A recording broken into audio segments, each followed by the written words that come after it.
सितंबर को मैं आपसे मिलने आई थी तो मैंने आपके साथ जब जाने लगी तो मैंने कहा कि मैं आपके साथ एक तस्वीर लेना चाहती हूँ, तो आपने कहा ठीक है आप ले लें। तो मेरी तस्वीर ये ले रही थी ड्रामा क्वीन।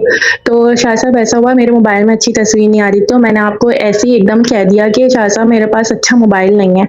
तो आपने इस पर मुझे कहा कि ना अभी आप जब जा रही होंगी ना बाजी, तो आप अपने हस्बैंड को बोलिएगा कि मुझे मोबाइल चाहिए।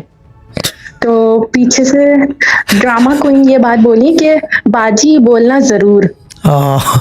तो फिर जी, शाह साहब तो फिर मैं वहाँ से निकली हूँ और रास्ते में मैंने अपने हस्बैंड को बोला कि मुझे मोबाइल चाहिए, और मुझे पता था अभी मुझे दिलाने की कंडीशन में नहीं है, उनके पास अभी पैसे नहीं थे कि वो मुझे दिलाते, क्योंकि काफ़ी टाइम से मैं उन्हें बोल ही रही थी मुझे दिलाओ, बट वो मुझे नहीं दिला रहे थे। तो मैंने आपकी वाली बात एग्ज़ैक्टली बोली उन्हें कि मुझे मोबाइल चाहिए, जो वर्ड्स आपने मुझे बोल के भेजे थे। और शाह साहब उसी रात को क्या हुआ कि किसी ने मेरे हस्बैंड के पैसे देने थे, तो उन्होंने कहा कि मैं पैसे तो नहीं दे रहा, आप ऐसा करो कि मोबाइल ले लो। क्या बात और है। वो मोबाइल जी। क्या बात है। और शाह साहब उसके नेक्स्ट डे ही मेरे हस्बैंड ने मुझे मोबाइल दिया और कहने लगे अब तुम ये मोबाइल यूज़ करो और इसमें अपनी सिम डाल लो।